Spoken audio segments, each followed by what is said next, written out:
Hello everyone. तो कैसे हैं आप सभी लोग। देखिए, हम पढ़ रहे हैं alcohol phenol ether unit number 11। ठीक है, उसमें हमने स्टार्ट कर रखा है फिनोल की अभिक्रियाएं। सही है, लास्ट लेक्चर में मैंने आपको बताया था कि फिनोल इलेक्ट्रोफिलिक सब्स्टिट्यूशन रिएक्शन किस तरीके से देता है। ठीक है, इलेक्ट्रोफिलिक सब्स्टिट्यूशन रिएक्शन इलेक्ट्रॉनिक्स नहीं प्रतिस्थापन अभिक्रियाएं फिनोल में किस तरीके से होती हैं। तो मैंने आपको बताया था वहाँ पर लास्ट लेक्चर में कि वो हेलोजिनेशन और नाइट्रेशन दो टाइप की रिएक्शन देता ही है। ठीक है, उसमें भी अपन ने कई तरह की वैराइटीज़ देखी थी।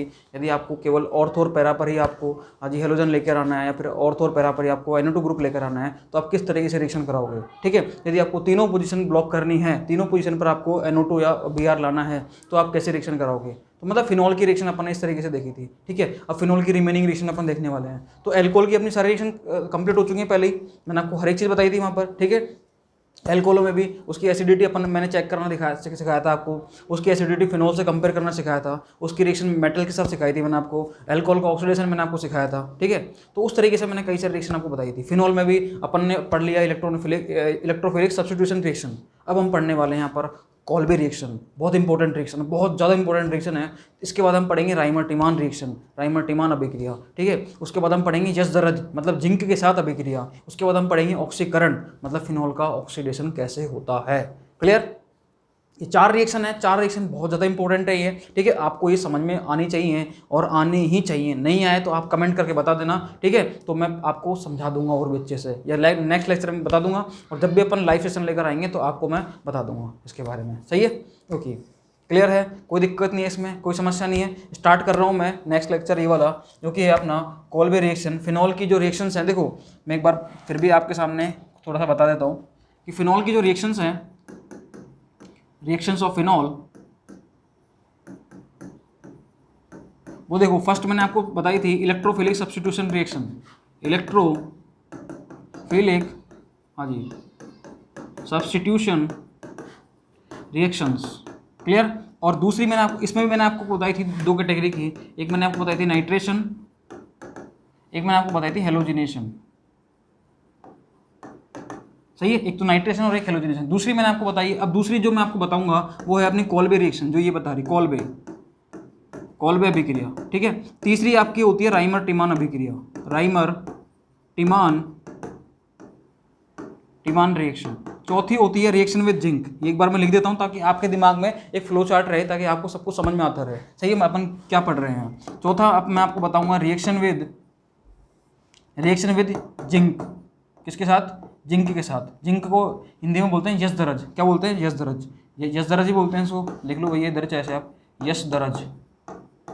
ठीक है, और उसके अलावा जो अपनी एक रिएक्शन और रहेगी वो रहेगी ऑक्सीडेशन के बारे में, मतलब ऑक्सीडेशन ऑफ फिनोल, वो कैसे होता है। तो ये अपन चार रिएक्शंस के बारे में आज पढ़ेंगे। ये अपन ने पढ़ ली पहली रिएक्शन। सही है, कोई दिक्कत नहीं है, कोई समस्या नहीं है इसमें। आइए स्टार्ट करते हैं कॉल्बे अभिक्रिया।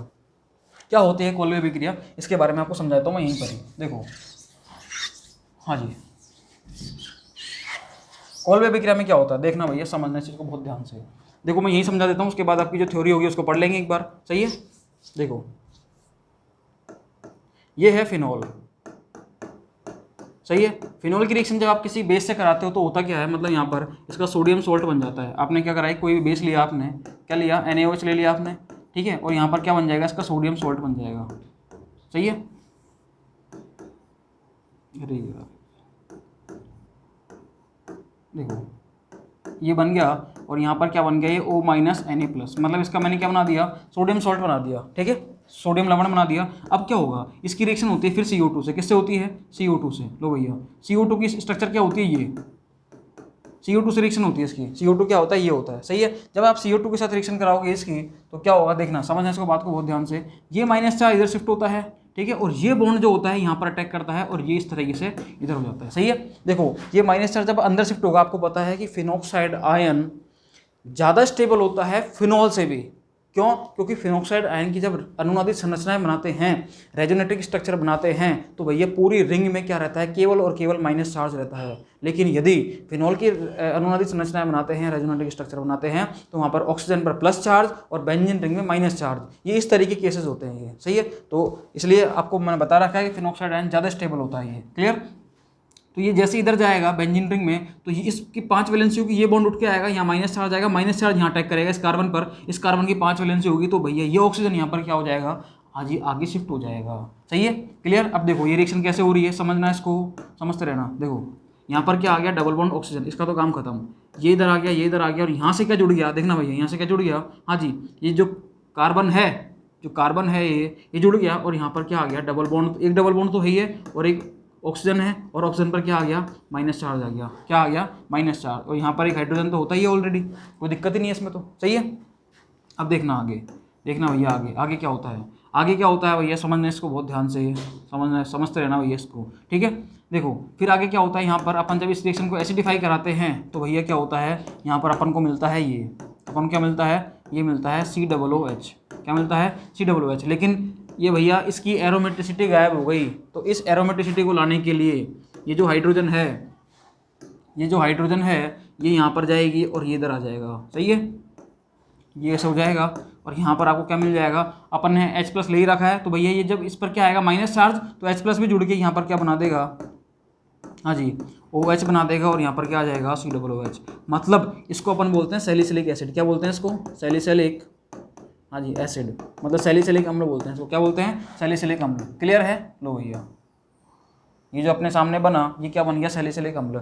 तो हमने क्या बनाना सीखा, सैलिसिलिक अम्ल बनाना सीखा, किससे, फिनॉल से, by the Kolbe reaction, clear है, कोई समस्या इसमें, कोई दिक्कत नहीं होनी चाहिए इसमें किसी भी तरह की। Clear, okay. देखो आगे हम पढ़ते हैं। अब ये है अपनी कॉल्बे रिएक्शन, मतलब कॉल्बे रिएक्शन से अपने क्या बना लिया, फिनॉल से क्या बनाया भैया, सैलिसिलिक अम्ल बनाया। कैसे बनाया, पहले बेस लिया, उसमें सोडियम सॉल्ट बनाया, उसने फिर क्या बनाया, कार्बोक्सिलिक अम्ल बनाया, ठीक है, उसके ऑर्थो पोजीशन पर, ठीक है, और आगे फिर क्या बन गया, सैलिसिलिक अम्ल बन गया। ठीक है, हम यहाँ पर एसिडिफाई जरूर करते हैं, ध्यान रखना भैया, लास्ट में पहले हम बेस लेते हैं, फिर लास्ट में अम्ल लेते हैं। इस रिएक्शन की खासियत है ये, पहले लेंगे बेस, फिर CO2, फिर अम्ल, कॉल्बे रिएक्शन। क्लियर है, ये एक प्रोसेस है, दिमाग में रखना इसको। पहले बेस, कोई क्षार, पहले आपने क्या लिया, क्षार लिया, फिर आपने CO2 से रिएक्शन कराई, फिर आपने H+ लिया, एसिड लिया। क्लियर, ये आपका एक प्रोसेस होता है ये। क्लियर है, ओके। देखो अब समझते हैं इसको अपन अच्छे से, देखना भैया इधर। फिनॉल को सोडियम हाइड्रोक्साइड के साथ, पहले किसके साथ, सोडियम हाइड्रोक्साइड के साथ अभिकृत कराने से बना फिनॉक्साइड आयन। क्या बना, फिनॉक्साइड आयन। ये चलो मैं इसको ये आपको दिख रहा होगा इसलिए समझा रहा हूँ मैं। फिनॉल को सोडियम हाइड्रोक्साइड, ये सोडियम हाइड्रोक्साइड है, के साथ अभिक्रिया कराने के से बना फिनॉक्साइड आयन, ये क्या बन गया, फिनॉक्साइड आयन बन गया। फिनॉल की अपेक्षा इलेक्ट्रॉन रागी एरोमेटिक प्रतिस्थापन की अभिक्रिया के प्रति अधिक क्रियाशील होता है। क्यों होता है, क्योंकि भैया फिनॉक्साइड आयन ज़्यादा स्टेबल होता है। क्लियर, अतः यह है CO2 जैसे दुर्बल इलेक्ट्रॉन रागी के साथ इलेक्ट्रॉन रागी प्रतिस्थापन अभिक्रिया करता है। क्योंकि ये जब रिएक्टिव होगा तो ये एक इलेक्ट्रोफाइल तो है, लेकिन बहुत ज़्यादा कम, मतलब बहुत कम रिएक्टिव होता है, ये बहुत कम क्रियाशील होता है ये। ठीक है, क्लियर है। तो फिर ये अगर ये ज़्यादा रिएक्टिव है तो इसकी कम रिएक्टिविटी पर भी रिएक्शन हो जाएगी। ठीक है, इन्होंने यही बोला है।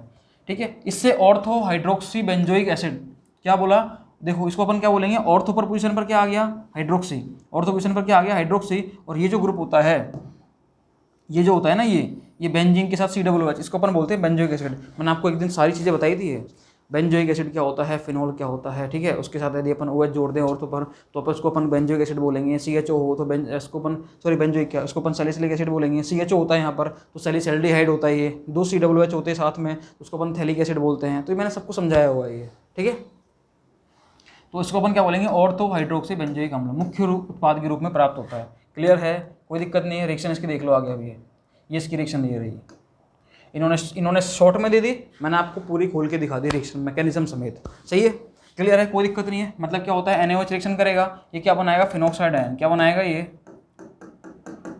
फिनॉक्साइड आयन बनाएगा। ये क्या बनाएगा, फिनॉक्साइड आयन। ठीक है, उसके बाद क्या होगा, CO2 के साथ रिएक्शन करेगा, ये वही CO2 है अपनी। ठीक है, ये यहाँ अटैक करता है और ये इधर, और ये बना देगा। एंड में इन्होंने क्या लिया, H+ लिया, तो सीधे इन्होंने H+ जोड़ दिया। मैंने आपको स्टेप बाय स्टेप बताई थी सारी रिएक्शन ये। सही है, क्या बना देगा, 2 हाइड्रोक्सी बेंजोइक अम्ल। क्लियर है, कोई दिक्कत नहीं है। इसको अपन क्या बोलते हैं, सैलिसिलिक अम्ल। क्या बोलेंगे, सैलिसिलिक अम्ल। देखो ये तो होता है बेंजोइक अम्ल। क्या होता है, बेंजोइक अम्ल। इसकी ऑर्थो पोजीशन पर क्या आ गया, OH, तो क्या हो गया, ऑर्थो बोल दो, या फिर IUPAC के अकॉर्डिंग कौन सी पोजीशन हो गई है, दूसरी पोजीशन हो गई, तो 2 हाइड्रोक्सी बेंजोइक अम्ल। क्लियर, इसका नाम क्या हो गया, सैलिसिलिक एसिड। बोलो भैया, कोई दिक्कत है, नहीं है। दूसरी रिएक्शन पर आते हैं अपन, राइमर टिमान अभिक्रिया। कौन सी अभिक्रिया, राइमर टिमान अभिक्रिया। क्लियर, देखो क्या होती है राइमर टिमान अभिक्रिया, इसको समझना बात को बहुत ध्यान से। क्लियर, मैं इसको एक बार वैसे समझा देता हूँ आपको ताकि आपके दिमाग में रहे चीज़ें। देखो यही समझाता हूँ आपको इधर ही। राइमर टीमान में क्या होता है कि सबसे पहले आप क्या करोगे, फिनॉल जो होता है उसकी रिएक्शन कराओगे आप क्लोरोफॉर्म और NaOH के साथ, ठीक है। तो क्लोरोफॉर्म और NaOH आपस में रिएक्शन करते हैं, ठीक है, और CHCl2 जोड़ देते हैं ये, ठीक है। बाद में आप हाइड्रोलाइसिस कराते हो और वहाँ से आपको, हाँ जी, CHCl2 जो होता है वो किस में बदल जाता है, CHO में बदल जाता है और आपको सैलिसल्डिहाइड मिलता है, ठीक है। एल्डिहाइड मिलेगा यहाँ पर। कैसे मिलता है, क्या हुआ, मैंने क्या बोला, कैसे किया, उसको यहाँ पर देखना है। ये आपके पास है फिनॉल, ये आपके पास क्या है, फिनॉल। इस फिनॉल की रिएक्शन आप किसके साथ कराओगे, हाँ जी देखना भैया, CHCl3 और NaOH के साथ कराओगे। अभी रिएक्शन कैसे होती है, पहले ये दोनों आपस में रिएक्शन करते हैं, देखना भैया, मतलब कैसे, CHCl3 मैंने ये बोला आपसे, आपके सामने मैंने ये बोला, सही है, ठीक, क्लियर है, कोई दिक्कत नहीं है। हाँ जी देखो अब होता क्या है, यहाँ से सुनना भैया, बहुत ध्यान समझना इस चीज़ को आप, ठीक है। यहाँ से क्या होता है, NaOH जो होता है ये बेस है, OH माइनस है, OH माइनस क्या करेगा, इस H प्लस को ले जाएगा, किसको ले जाएगा, इस H प्लस को ले जाएगा, ठीक है। और यहाँ पर क्या बना देगा, CCl3, हाँ जी माइनस बना देगा, ठीक है। इस CCl3 को मैं कैसे लिख रहा हूँ, ऐसे लिख रहा हूँ, Cl और Cl, इस पर क्या आ गया, माइनस चार्ज आ गया, ठीक है। अब माइनस चार्ज क्या होता है, यहाँ से ये 2 इलेक्ट्रॉन लेके Cl भी क्या हो जाता है, बाहर निकल जाता है और यहाँ से बनती है कार्बीन, क्या बनती है, कार्बीन। भैया ये आपको कोई नहीं बताएगा, ध्यान रखना, ये कार्बीन आपको कहीं देखने को नहीं मिलेगी, क्योंकि कार्बीन जो बनती है इसमें, ये मध्यवर्ती के रूप में बनती है, मध्यवर्ती मतलब इंटरमीडिएट के रूप में बनती है, ये मध्यवर्ती मतलब इंटरमीडिएट के रूप में क्या बनती है यहाँ पर, कार्बीन। लेकिन ये ध्यान रखना, ये जो कार्बीन बनती है ना, ये रिएक्शन में आपको कोई नहीं बताएगा, ये आपको हायर लेवल पे जाके पता चलता है जब आप BSc MSc वगैरह में पढ़ोगे इन चीज़ों को, सही है। तो कार्बीन बनती है, फिर ये रिएक्शन किसके साथ करती है, ये जो कार्बीन बनी ये किसके साथ रिएक्शन करेगी, इस, हाँ जी, ये जो फिनॉल है इसके साथ अभिक्रिया करती है ये, सही है, ओके। तो भैया जब इसके साथ रिएक्शन होगी इसकी, तो देखना कैसे होती है ये, हाँ जी, मैं आपको सीधे बता देता हूँ कि ये CCl2 जो होता है, CCl2 जब इससे जुड़ेगा तो भैया इस पर क्या आ जाएगा, माइनस चार्ज आ जाएगा, क्या आ जाएगा, माइनस चार्ज। फिर यहाँ पर जब आप इसका एसिडिफाई करोगे इसको, तो भैया आप देख रहे हो H प्लस तो होगा ही रिएक्शन में, सही है, ओके। तो OH तो है ही यहाँ पर, और इधर क्या आ जाएगा, CHCl2 आ जाएगा, क्या आ जाएगा, CHCl2। आपको अभिक्रिया में यहाँ पर क्या मिलेगा, डायरेक्ट ये मिलेगा, क्या मिलेगा, डायरेक्ट ये स्टेप खाई हुई मिलेंगी, ये स्टेप आपको नहीं दिखेंगे कहीं पर भी, ठीक है। ये जो मैंने आपको बताया ये कैसे बनती है कार्बीन, ये आपको कहीं नहीं मिलेगी, डायरेक्ट आपको क्या मिलेगा, ये वाला, सही है। फिर आप यहाँ पर क्या करते हो, आगे जाकर यहाँ पर आप इसको हाइड्रोलाइसिस कराते हो, ठीक है, H2O H प्लस की फॉर्म में, मतलब H3O प्लस, और आपको क्या मिल जाएगा, यहाँ से दोनों Cl जो हैं, दोनों Cl OH माइनस से रिप्लेस हो जाएंगे, क्या हो जाएंगे, दोनों Cl। देखो ये ऐसे होता है, मैं आपको अगर पूरी रिएक्शन बताऊँ ढंग से, ये इसको ओपन करके तो देखना, CH Cl और Cl, ठीक है। जब आप इसके H प्लस H2O की प्रेजेंस में रिएक्शन कराते हो तो भैया Cl माइनस बाहर निकल जाएंगे और क्या मिलेगा आपको, ये मिलेगा, क्या मिलेगा, ये OH है, यहाँ से CH, हाँ जी OH और ये OH, क्लियर है, कोई दिक्कत नहीं है। अब एक कार्बन पर 2 OH स्टेबल नहीं होते तो यहाँ से डिहाइड्रेशन होके और क्या हो जाएगा, देखना भैया, यहाँ से हो जाएगा डिहाइड्रेशन, और डिहाइड्रेशन होके आपको क्या मिल जाएगा यहाँ से, हाँ जी OH और ये मिल जाएगा CHO, क्या मिल जाएगा, CHO। एक हाइड्रोजन यहाँ से निकलेगा और एक OH यहाँ से निकलेगा, सही है, H2 निकल जाएगा, ये लो भैया माइनस H2O और ये मिल गया सैलिसल्डिहाइड, क्या मिल गया, सैलिसल्डिहाइड। इसको अपन बोलेंगे ऑर्थो हाइड्रोक्सी, वहाँ पर अपन ने बोला था बेंजोइक एसिड, कहाँ पर, हाँ जी कौन सी अभिक्रिया में, कोल्बे में। राइमर टीमान में बोलेंगे ऑर्थो हाइड्रोक्सी बेंजल्डिहाइड, क्या बोलेंगे, ऑर्थो हाइड्रोक्सी बेंजल्डिहाइड, क्लियर है, ये क्या है, ऑर्थो हाइड्रोक्सी बेंजल्डिहाइड, क्लियर। कोई समस्या ऐसे बताओ, कोई भी दिक्कत हो तो बताओ भाई साहब, नहीं है, ओके आगे चलते हैं अपन। अब देखो इधर, ठीक है, ये हो गया ऑर्थो हाइड्रोक्सी बेंजल्डिहाइड, क्लियर, कोई दिक्कत नहीं है। नेक्स्ट, हाँ जी देखो यहाँ पर आपको दे रखा है इधर, ये तो कॉल भी हो गई अपनी, ये है राइमर टीमान। देखो राइमर टीमान में क्या होता है कि इन्होंने बोल भी रखा ही है कि फिनॉल की सोडियम हाइड्रोक्साइड की उपस्थिति में क्लोरोफॉर्म के साथ अभिक्रिया से बेंजीन में CHO समूह ऑर्थो स्थिति पर प्रवेश कर जाता है। इस अभिक्रिया को हम क्या बोलते हैं, राइमर टीमान अभिक्रिया बोलते हैं। इन्होंने किस तरीके से रखी भैया, देखो मैंने आपको बोला था डायरेक्ट ही मिलेगा, डायरेक्ट ही मिलेगा आपको। कैसे मिलेगा, इस फिनॉल की अभिक्रिया इन्होंने किसके साथ कराई, CHCl3 NaOH के साथ कराई, और कोई इंटरमीडिएट नहीं बताया वो यहाँ पर डायरेक्ट क्या बना दिया, CHCl2 बना दिया, क्या बना दिया, डायरेक्ट CHCl2, क्लियर। उसके बाद NaOH से रिएक्शन कराई इसकी, तो भैया क्या बन गया, हाँ जी CHO मिल गया, क्या मिल गया, CHO, और H फाइनली H प्लस से इन्होंने क्या बना दिया, सैलिसल्डिहाइड बना दिया, क्या बना दिया, सैलिसल्डिहाइड, क्लियर है।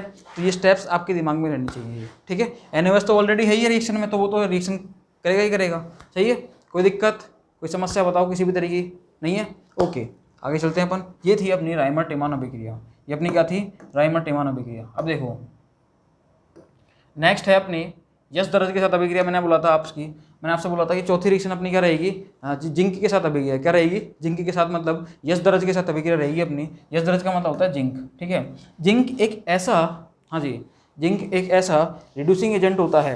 क्या होता है? रिड्यूसिंग एजेंट, सॉरी, ये ऑक्सीजन को बाहर निकालने का काम करता है। ये क्या करता है? ऑक्सीजन को बाहर निकालने का काम करता है ये। मतलब इसका तो क्या कर देगा? रिडक्शन कर देगा। किसका? फिनॉल का। फिनॉल का क्या हो रहा है यहाँ पर? रिडक्शन हो रहा है। मैं आपको इधर लिख देता हूँ, क्या हो रहा है, एक तरीके से फिनॉल का रिडक्शन हो रहा है। क्या हो रहा है? रिडक्शन। क्लियर है? कोई दिक्कत नहीं है। देखो फिनॉल है, जिंक क्या करेगा? इस ऑक्सीजन को निकाल के यहाँ से क्या बना देगा? Zinc oxide. क्या बना देगा? Zinc oxide. और क्या बन जाएगा? बेंजीन। देखो जब भी आपको कभी कोई ऐसा सवाल दे कि आप फिनॉल से बेंजीन कैसे बनाओगे, तो भैया आप बोलो जिंक के साथ अभिक्रिया करूंगा। जब भी आपसे कोई बोले बेंजीन से क्लोरोबेंजीन कैसे बनाओगे, तो भैया आप क्या बोलोगे? मैं उसको हेलोजिनेशन कराऊंगा। सही है। जब भी आपसे कोई बोले क्लोरोबेंजीन से आप फिनॉल कैसे बनाओगे, तो आप क्या बोलोगे? हाई टेम्परेचर पर NaOH से रिएक्शन कराऊंगा मैं, ठीक है। और फिनॉल से वापस आपको यदि किस पर आना, बेंजीन पे, तो सिंपल सी बात है, आप कैसे आ जाओगे? फिनॉल की रिएक्शन किसके साथ करा दोगे? जिंक के साथ करा दोगे। मतलब यहाँ पर इसका रिडक्शन होकर ऑक्सीजन क्या हो जाएगा? यहाँ से बाहर निकल जाएगा और जिंक उस ऑक्सीजन को लेकर जिंक ऑक्साइड में बदल देगा। क्लियर? कोई दिक्कत नहीं है इसमें, कोई समस्या नहीं है, ठीक है। ये जिंक ऑक्साइड बन गया अपना, ओके। और क्या बन गया? ऐसे बेंजीन बन जाएगी। क्लियर? ओके। नेक्स्ट रिएक्शन में आप बनाते हैं। देखिए वो कौन सी है अपनी? ऑक्सीकरण। कौन सी है? ऑक्सीकरण। अब देखो फिनॉल का ऑक्सीडेशन जो होता है बहुत स्ट्रॉन्ग ऑक्सीडाइजिंग एजेंट की प्रेजेंस में होता है, ठीक है। कोई सिंपली तरीके से तो होगा नहीं, ठीक है। इसका थोड़ा सा बहुत, उसके लिए आपको, हाँ जी, स्ट्रॉन्ग ऑक्सीडाइजिंग एजेंट लेने पड़ेंगे। फिनॉल के क्रोमिक अम्ल द्वारा ऑक्सीकरण से संयुग्मित डाइकीटोन बनता है। क्या बनता है? डाइकीटोन, जिसे बेंजोक्विनोन कहते हैं। क्या बोलते हैं? बेंजोक्विनोन भी बोलते हैं इसको। क्या बोलते हैं? बेंजोक्विनोन। एक बात बताओ, मैंने आपको बताया था, मैंने आपको ये बताया था क्या कभी? ये था इसका नाम मैंने कुछ बताया था आपको? इसका नाम मैंने आपको बताया था क्विनोल। क्या बताया था? क्विनोल। याद आया कुछ? क्विनोल। अरे कुछ याद आया हो? जब अपन डाईहाइड्रोक्सी कंपाउंड पढ़ रहे थे, जब अपन क्लासिफिकेशन पढ़ रहे थे एल्कोहल और फिनॉल का, एल्कोहल फिनॉल ईथर का, तो फिनॉल में हमने ये चीज़ पढ़ी थी। याद आया हो तो आपको? यदि दोनों ऑर्थो पर होते हैं तो इनका नाम होता है कैटेकॉल। यदि ऑर्थो और मेटा एक मतलब, हाँ जी, आपस में दोनों के दोनों OH ग्रुप मेटा पोजीशन पर होते हैं एक दूसरे के, तो उसको अपन बोलते हैं रिसोर्सिनोल। यदि ये पैरा पोजीशन पर होते हैं तो उसको अपन बोलते हैं क्विनोल। क्या बोलते हैं? क्विनोल। और इसी का एक नाम और होता है हाइड्रोक्विनोन। क्या होता है? हाइड्रोक्विनोन। क्या होता है? हाइड्रोक्विनोन। भैया लास्ट में ऑन आ रहा है, क्विनोन, और यहाँ पर ऑल आ रहा है, सही है। सुनना भैया, तो क्विनोन क्या होता है? तो क्विनोन तो होता है ये, क्या होता है? क्विनोन होता है ये, सही है। इसको बोलते हैं क्विनोन। ऑन आएगा लास्ट में। यदि मैं यहाँ पर इधर H लगा दूँ, यहाँ भी H लगा दूँ, तो एंड में जाके क्या बन जाता है? रीअरेंज होके ये बन जाता है। क्या बन जाता है? कैसे होता है वो बात की बात है। रीअरेंज होके क्या बना देगा? क्विनोल बना देगा। ये OH है, OH के लिए अपन ऑल बोलते हैं, इसलिए क्विनोल, सही है। क्लियर है? कोई दिक्कत नहीं है। और इसमें अपन ने क्या करा? क्विनोन में हाइड्रोजन जोड़ा है, इसलिए इसी का नाम और क्या है? हाइड्रोक्विनोन, क्योंकि हाइड्रोजन जोड़ने के बाद ये तो बनता है। समझ में आ गया होगा आपके? बिल्कुल ठीक है, कोई दिक्कत नहीं है इसमें। वैसे ही सुनना, वैसे ही ये जो रिएक्शन है इसको समझना भैया। यहाँ पर देखो ये फिनॉल था, इसकी अपन ने रिएक्शन कराई Na2Cr2O7। भैया हाई बहुत स्ट्रॉन्ग क्या है ये? Na2Cr2O7 क्या है? स्ट्रॉन्ग ऑक्सीडाइजिंग एजेंट है ये। ऑक्सीडाइजिंग एजेंट मतलब ऑक्सीकारक, मतलब क्या हो गया? ये ऑक्सीकारक है, बहुत ज़्यादा स्ट्रॉन्ग। बहुत स्ट्रॉन्ग क्या है ये? ऑक्सीकारक है, बहुत ताकतवर ऑक्सीकारक है। कौन? Na2Cr2O7, सही है। हाँ जी, एसिड की प्रेजेंस में करा रहे हैं तो क्या बन रहा है? बेंजोक्विनोन बन रहा है। देखो इसको अपन क्या बोलते हैं? बेंजोक्विनोन। इसको देखो भैया बहुत अच्छे से देखो, इसको क्या देखो? बहुत अच्छे से निहारो इसको, ठीक है। कोई दिक्कत, कोई समस्या नहीं है? ओके। मतलब फिनॉल की रिएक्शन जब आप Na2Cr2O7 से कराते हो, सोडियम डाइक्रोमेट, इसको अपन क्या बोलते हैं? Sodium dichromate. यदि आप ये लेते K2Cr2O7, इसका नाम तो सबने सुना होगा, इसको अपन बोलते हैं पोटेशियम डाइक्रोमेट, ठीक है। उसी तरीके से अगर Na आ गया तो इसका नाम क्या हो जाएगा? सोडियम डाइक्रोमेट, ठीक है। यदि फिनॉल की रिएक्शन अपन किसके साथ कराते हैं? सोडियम डाइक्रोमेट के साथ, तो अपन को मिलता है बेंजोक्विनोन। क्या मिलता है? बेंजोक्विनोन। क्लियर? ओके। हाँ जी, फिनॉल के क्रोमिक अम्ल द्वारा ऑक्सीकरण से संयुग्मित डाइकीटोन बनता है, जिसे बेंजोक्विनोन कहते हैं। वायु की उपस्थिति में फिनॉल धीरे धीरे गहरे रंग के क्विनोनों के मिश्रण में ऑक्सीकृत हो जाते हैं, ठीक है। क्लियर? कोई दिक्कत नहीं है इसमें भी। ओके, तो ये हो गया अपना। बोलो भैया इसमें कोई समस्या हो तो बताओ, किसी भी तरह की कोई प्रॉब्लम हो बताओ भाई साहब। नहीं है? एक बार मैं फटाफट से इंग्लिश वालों को रिवाइज करा देता हूँ ये सारी चीज़ें। देखो हाँ जी, तो कॉल्बी रिएक्शन है सबसे पहले। तो कॉल्बी में क्या होता है, आप फिनॉल से बनाते हो सैलिसिलिक अम्ल, राइमोटिमान में आप बनाते हो फिनॉल से हाँ जी सैलिसल्डिहाइड। हाँ जी, जिंक के साथ कराओगे तो आप बनाओगे फिनॉल से बेंजीन, और यदि आप इसका ऑक्सीडेशन कराओगे तो आप बनाओगे फिनॉल से बेंजोक्विनोन। क्लियर, कोई दिक्कत नहीं है। आइए सबसे पहले हम पढ़ते हैं कॉल्बी रिएक्शन। तो कॉल्बी रिएक्शन में क्या होता है, phenoxide ion generated by treating phenol with sodium hydroxide, ठीक है, is even more reactive than phenol. हमें पता है कि फिनॉक्साइड आयन जो होता है वो ज़्यादा रिएक्टिव होता है एज कम्पेयर टू द हाँ जी phenol. Clear, then phenol towards electrophilic aromatic substitution reaction, इस रिएक्शन के प्रति hence it undergoes electrophilic substitution reaction with carbon dioxide weak electrophile. CO2 क्या होता है, CO2 जो होता है कार्बन डाइऑक्साइड, वो क्या होता है वीक इलेक्ट्रोफाइल होता है, लेकिन फिनॉक्साइड आयन ज़्यादा रिएक्टिव होने की वजह से वो CO2 के साथ आसानी से अभिक्रिया कर लेता है। सही है, clear. Ortho hydroxy benzoic acid is formed as the main reaction product. जो ऑर्थो हाइड्रोक्सी बेंजोइक एसिड होता है वो रिएक्शन का मेन प्रोडक्ट होता है, वो क्या होता है रिएक्शन का मेन प्रोडक्ट। क्लियर, कोई दिक्कत नहीं है इसमें। आइए देखो भैया समझो इस चीज़ को बहुत ध्यान से, यहाँ पर वही चीज़ है, ठीक है। पहले फिनॉल था, फिनॉल ने NH के रिएक्शन करी, फिनॉक्साइड आयन बना, उसके बाद CO2 से रिएक्शन हुई। CO2 से रिएक्शन कैसे होती है सबको पता है अच्छे से, ये माइनस चार्ज यहाँ अटैक करेगा, ये इधर आ जाएगा और क्या बना देगा फाइनली हाँ जी ऑर्थो हाइड्रोक्सी बेंजोइक एसिड। सही है, क्योंकि यहाँ पर एसिडिफाई भी हो रहा है ये। क्लियर है, कोई दिक्कत नहीं है इसमें मेरे हिसाब से। इसी को हम क्या बोलते हैं सैलिसिलिक एसिड बोलते हैं। क्या बोलते हैं, सैलिसिलिक एसिड। बोलो भाई साहब, इसके ऊपर क्या बोलते हैं सैलिसिलिक एसिड। क्लियर है, ओके। आगे देखिए नेक्स्ट रिएक्शन अपनी कौन सी है, राइमर-टिमान रिएक्शन। कौन सी है, राइमर-टिमान reaction. On treating phenol with chloroform in the presence of sodium hydroxide, a CHO group is introduced or at ortho position of benzene ring. This reaction is known as the Reimer-Tiemann reaction। मतलब phenol की reaction जब आप chloroform और NaOH के साथ कराते हो तो फिनॉल के ऑर्थो पोजीशन पर CHO ग्रुप आ जाता है, CHO ग्रुप इंट्रोड्यूस हो जाता है। इसी रिएक्शन को हम क्या बोलते हैं, राइमर-टिमान रिएक्शन बोलते हैं। Clear, okay. The intermediate substituted benzyl chloride is hydrolyzed in the presence of alkali to produce salicylic हाँ जी एल्डिहाइड। ये जो बनता है इंटरमीडिएट, इसका नाम क्या है यहाँ पर, इसका नाम क्या बोला है इन्होंने, बेंजल क्लोराइड। क्या बोला है, बेंजल क्लोराइड। तो मैं यहाँ पर आपको एक बात बता दूँ और देखो समझना, बेंजीन जो है इस पर CH3 है तो इसको अपन बोलते हैं टोल्यूइन। क्या बोलते हैं, टोल्यूइन। यदि यहाँ से एक हाइड्रोजन हटाकर मैं यहाँ पर CH2 लगा दूँ और एक ग्रुप लगा दूँ तो इसको अपन बोलेंगे बेंजिल। क्या बोलेंगे इसको अपन, बेंजिल। क्या बोलेंगे भैया, बेंजिल, BENZYL। क्लियर। यदि मैं यहाँ से एक हाइड्रोजन और हटा दूँ और 2 वैलेंसी खाली कर दूँ तो इसको अपन बोलेंगे बेंजल। क्या बोलेंगे, बेंजल। और यदि मैं एक हाइड्रोजन को और हटा दूँ यहाँ से और मैं 3 वैलेंसी खाली कर दूँ तो इसका नाम हो जाएगा बेंजो। क्या हो जाएगा, बेंजो।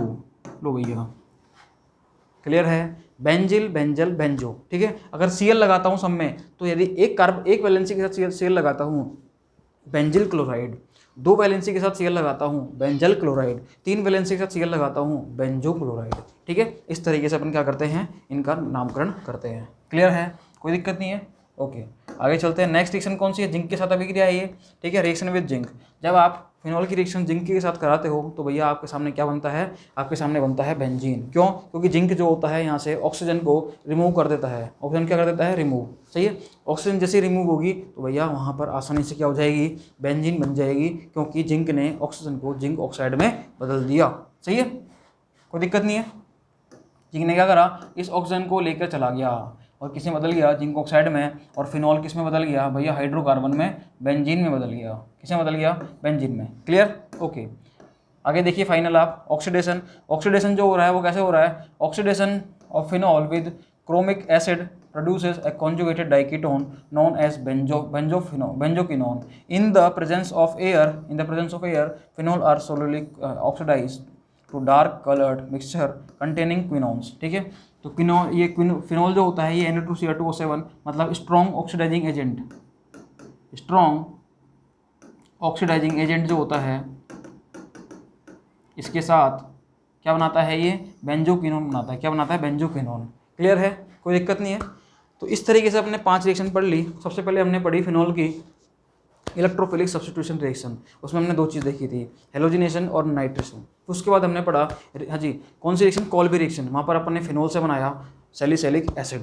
फिर हमने देखी तीसरी रिएक्शन राइमर-टिमान रिएक्शन। राइमर-टिमान रिएक्शन में हमने देखा, हमने बनाया फिनॉल से हाँ जी फिनॉल से हमने क्या बनाया, फिनॉल से हमने बनाया सैलिसल्डिहाइड। कॉल्बी रिएक्शन में हमने रिएक्शन किसके से कराई थी, पहले NaOH, फिर CO2, फिर H+। जब कि हमने राइमर-टिमान में पहले कराई क्लोरोफॉर्म NaOH के साथ कराई तो भैया क्या बना, बेंजल क्लोराइड बनता है, बेंजल क्लोराइड, ठीक है। उसके बाद जब हम एसिडिफिकेशन कराते हैं इसका तो भैया वहाँ पर क्या बन जाता है, सैलिसाइल्डिहाइड बन जाता है।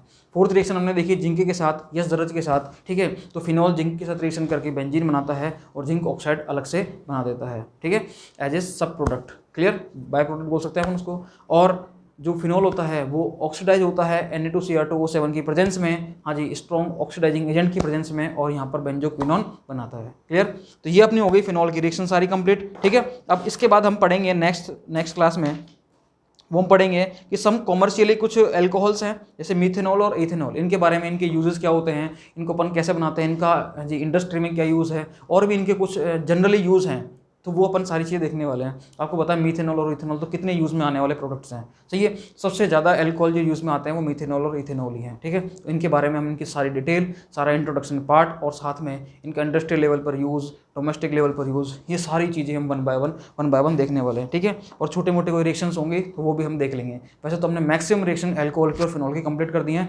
मतलब अपना एल्कोहल और फिनॉल अब यहाँ पर कंप्लीट हो चुका है। इसका क्लासिफिकेशन, इसका नामकरण, इसकी कोई स्ट्रक्चर वगैरह होती है फंक्शनल ग्रुप की, इसको बनाने की विधियाँ, इसकी फिजिकल प्रॉपर्टीज़, मतलब इसकी कोई भौतिक गुण, और इसकी रासायनिक अभिक्रियाएं, एल्कोहल और फिनॉल का आज अपना पूरा काम कंप्लीट होता है, सही है। मतलब ये अपना एल्कोहल फिनॉल क्या हो गया, कंप्लीट हो गया, क्लियर, कोई दिक्कत नहीं है इसमें, कोई समस्या नहीं है। अब हम आगे पढ़ने वाले हैं सम कमर्शियली यूज़ ऑफ एल्कोहल, मतलब कमर्शियली इंपॉर्टेंट जो एल्कोहल्स होते हैं उनके बारे में पढ़ने वाले हैं। और उसके बाद हम नेक्स्ट क्लास से एंटर हो जाएंगे इसमें ईथर में, ईथर के बारे में देखेंगे, ईथर को बनाने की विधियाँ, ईथर की फिजिकल प्रॉपर्टीज़, और उसके बाद हम आ जाएंगे ईथर की केमिकल रिएक्शन, और अपना चैप्टर क्या हो जाएगा, क्लोज हो जाएगा, कंप्लीट हो जाएगा, सही है, कोई दिक्कत नहीं है इसमें। तो बिल्कुल अपना चैप्टर अब मुश्किल से 2-3 लेक्चर का और बचा हुआ है, ठीक है। एक लेक्चर में अपन सम कॉमर्शियली, हाँ जी, सम कॉमर्शियली का ले लेंगे, इंपॉर्टेंट एल्कोहल्स ले लेंगे, उसके बाद हम ईथर्स पर आ जाएंगे, और ईथर्स की एक चैप्टर में हम देख लेंगे, एक लेक्चर में हम इसको बनाने की विधियाँ ले लेंगे, एक चैप्टर में फिजिकल प्रॉपर्टीज ले लेंगे, एक चैप्टर में केमिकल रिएक्शन, और अपना चैप्टर क्या हो जाएगा, कंप्लीट हो जाएगा, सही है। उसके बाद हम नेक्स्ट चैप्टर पर आ जाएंगे एल्डिहाइड कीटोन कार्बोक्सिलिक एसिड, किस पर आ जाएंगे, एल्डिहाइड कीटोन कार्बोक्सिलिक अम्ल पर, क्योंकि यूनिट नंबर अपनी कौन सी है, 12, कौन सी है, 12, ठीक है। उसके बाद वो भी अपना, उसको भी अपन कंप्लीट कर देंगे, ठीक है, मतलब 5 दिन में कंप्लीट कर देंगे। वो थोड़ी बड़ी यूनिट है तो उसमें थोड़ा टाइम लग सकता है, एक दिन एक्स्ट्रा मान के चलो, क्योंकि अपने एक दिन में 3 क्लासें हो रही हैं, कितनी क्लासें हो रही हैं, एक दिन में 3 क्लासें हो रही हैं अपनी, तो आराम से अपना 12वां चैप्टर भी जो है वो 5 दिन में कंप्लीट हो जाएगा, ठीक है। उसके बाद एमीन तो छोटा सा है, एमीन हो जाएगा अपना, ईजिली हो जाएगा, कोई दिक्कत नहीं है। फिर अपन बायोमोलिक्यूल और पॉलीमर और जो डेली जीवन, अपने दैनिक जीवन में रसायन है, ठीक है, केमिकल्स इन डेली लाइफ, उसको कंप्लीट करते हुए हम आएंगे किस पर, बुक 1 पर, ठीक है। उसमें सॉलिड स्टेट, फिर सॉल्यूशन, फिर इलेक्ट्रो, फिर केमिकल काइनेटिक्स, सरफेस, ठीक है, धातुओं का निष्कर्षण वगैरह, पी ब्लॉक, डी ब्लॉक, और साथ में कोऑर्डिनेशन कंपाउंड, और फर्स्ट बुक भी खत्म, ठीक है। इस तरीके से अपना पैटर्न रहेगा ये। तो आप पढ़ते रहिए, हमारे साथ जुड़े रहिए। मैं कोशिश कर रहा हूँ पूरी कि जल्दी से जल्दी मैं आपकी NCERT कंप्लीट करूँ विद, हाँ जी, 100% कंटेंट, और साथ में आपको समझ में भी आए। ऐसा नहीं कि केवल बस पढ़ाना ही है, नहीं, आपके समझ में भी आना चाहिए। मैं धीरे धीरे लाइव क्लास भी लेके आऊँगा, अभी थोड़ी सी टेक्निकल एरर चल रहे हैं, ताकि मैं एक बार जैसे ही मेरा टेक्निकल सेटअप हो जाता है उसके बाद मैं लाइव क्लास जरूर लेकर आऊँगा, ढंग से लेकर आऊँगा, बहुत अच्छे सेटअप के साथ, ताकि अपना इंट्रोडक्शन जो हो, अपना जो आपस में जो इंट्रो हो रहा है ये बहुत अच्छे से हो, ठीक है, ओके, ठीक है। तो आप पढ़ते रहिए, कोई समस्या है तो कमेंट करके बता दीजिए मुझे, मैं आपका उसका रिप्लाई जरूर करूँगा, ठीक है, okay, thank you so much.